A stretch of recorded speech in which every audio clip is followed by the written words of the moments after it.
Hello hi అండి అందరికీ. ఈరోజైతే మనం క్రిస్పీగా ఉండే ఆనియన్స్ అయితే ఎలా ఫ్రై చేసుకోవాలో చూద్దాం రండి. ఇవైతే మన చూడండి ఎంత క్రిస్పీగా ఉన్నాయో ఆనియన్స్ అనేవి. ఇలాంటి ఆనియన్స్ ఎలా చేసుకోవాలో ఏంటో అన్నది మీకు చూపిస్తాను రండి. ఇవైతే మనకు 1-2 months అయినా కూడా స్టోర్ చేసుకోవచ్చు అండి. గ్లాస్ కంటైనర్లో స్టోర్ చేసేసుకొని ఫ్రిడ్జ్లో ఉంచేసుకుంటే మనము ఎవ్రీ టైం ఎప్పుడంటే అప్పుడు యూస్ చేసేసుకోవచ్చు. దాన్ని మంచిగా క్రిస్పీగానే ఉండిపోతాయండి. దీన్ని అయితే ఎలా చేసుకోవాలో ఏంటోనే చూద్దాం రండి.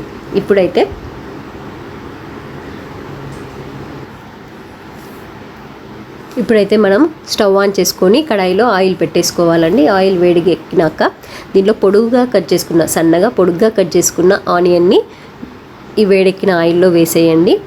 వేసేసి మనం మంచిగా కలుపుతూ ఉండాలి. ఎప్పుడు మధ్య మధ్యలో కూడా ఇలా మొత్తం కలుపుకుంటూ ఉండాలండి. ఎందుకంటే అవి అడుగంటకుండా మీన్స్ అంటే మాడిపోతాయి. ఒకటే సైడ్ కాకుండా మొత్తం అన్ని సైడ్లో మనకు గోల్డెన్ బ్రౌన్ కలర్ అయితే వచ్చే వరకు వీటిని అయితే వేయించుకోవాలి. చూడండి మధ్య మధ్యలో ఇలా కలుపుతూ ఉండండి. మనము వీటిని అయితే ఒక ప్లేట్లో టిష్యూ పేపర్ వేసుకొని దానిపైన వేసేసుకోవాలి. ఎందుకంటే ఆ ఆయిల్ అంతా టిష్యూ పేపర్ అబ్జర్వ్ చేసుకొని ఇవైతే క్రిస్పీగా అవుతాయి ఆనియన్ అనేది.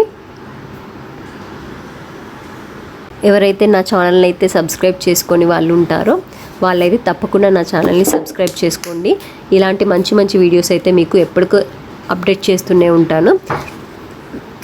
మీరు బెల్ ఐకాన్ కూడా క్లిక్ చేస్తే మంచిగా మీకు తొందరగా నా వీడియోస్ అనేవి వస్తూ ఉంటాయి. అలాగే నా ఇన్స్టా పేజ్ కూడా మీకు ఇక్కడ చూపిస్తాను. దాన్ని కూడా తప్పకుండా ఫాలో అవ్వండి. ఫుడ్ ఐటమ్స్ కానీ ఇంకా వేరే చెట్లవి కానీ ఏమన్నా వీడియోస్ కావాలనుకుంటే నాకైతే మెసేజ్ చేయండి కామెంట్ సెక్షన్లో. ఇలాంటివి మీకు వీడియోస్ అయితే చేసి పెడుతూ ఉంటాను. ఇప్పుడైతే మనకు ఆనియన్స్ అనేవి కొంచెం గోల్డెన్ బ్రౌన్ కలర్లో అయితే వచ్చేసినాయి.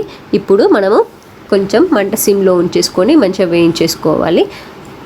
ఇంకా అన్నీ ఫ్రై అవ్వలేదండి. చూడండి మంచిగా కలర్ వచ్చే వరకు మనమైతే వేయించేసుకోవాలి. ఎప్పటికప్పుడు మీకైతే అప్డేట్స్ అయితే నేను ఇస్తూ ఉంటాను. తప్పకుండా నా ఛానల్ని అయితే సబ్స్క్రైబ్ చేసుకోండి.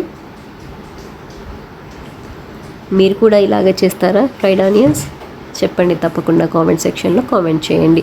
మనం ఫ్రైడ్ ఆనియన్స్ అయితే చాలా వాటికి అయితే యూజ్ చేసుకోవచ్చు అండి. మనం పన్నీర్ ఇన్స్టెంట్గా తొందరగా కర్రీ చేసుకోవాలనుకున్న ఈ ఫ్రైడ్ ఆనియన్స్ వేసుకొని గ్రేవీ చేసేసుకోవచ్చు. టమాటో, ఫ్రైడ్ ఆనియన్స్, ఇంకా కాజు, వాటర్ మిలన్ సీడ్స్ ఇలా వేసేసుకొని మనం మిక్సీ పట్టేసుకొని అవి ఓన్లీ పన్నీర్ అనే కాదండి మంచి గ్రేవీ కర్రీస్కి దేనికైనా యూజ్ చేసేసుకోవచ్చు.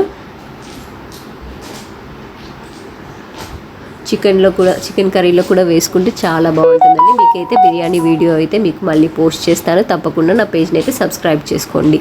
చికెన్ బిర్యానీ చాలా మందికి చాలా ఇష్టం కదండి.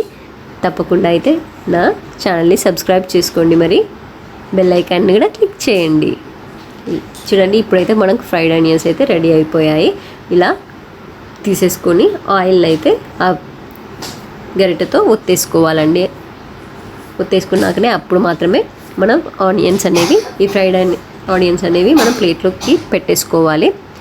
తప్పకుండా అయితే మీరు టిష్యూ పేపర్ మీదనే వేసేసుకోండి. ఎందుకంటే ఆయిల్ అనేది అబ్జర్వ్ చేసేసుకోండి టిష్యూ పేపర్ అనేది. అలా వేసుకుంటేనే మీకు మంచిగా క్రిస్పీగా వస్తాయి. ఇలా ప్లేట్లోకి వేసుకున్న దాన్ని ఒక 2 minutes అట్లా గాలికి ఉంచేసేయండి. ఫ్యాన్ కింద ఉంచేస్తే మంచిగా అవుతాయి. అప్పుడు చల్లారినాక మనం ఎయిర్ టైట్ గ్లాస్ కంటైనర్లో స్టోర్ చేసుకొని 2-3 months ఫ్రిడ్జ్లో ఉంచేసుకొని మనం దేనికైనా వాడేసుకోవచ్చు. మనం బిర్యానీ చేసుకోవడానికి ఫ్రైడ్ ఆనియన్స్ చేసుకోవాలంటే కొంచెం టైం పడుతుంది. అందుకనే మీరు ఇలాగా ముందుగానే ఖాళీగా ఉన్న టైంలో ఇలా ప్రిపేర్ చేసుకొని పెట్టుకున్నట్టయితే మనం దేనికంటే దానికి యూస్ చేసుకోవచ్చు. చూడండి ఎంత బాగున్నాయో ఫ్రైడ్ ఆనియన్స్ అనేవి అన్నీ ఒకటి కలర్లో బాగా వచ్చాయి కదండి. తప్పకుండా నా ఛానల్ అయితే సబ్స్క్రైబ్ చేసుకోండి.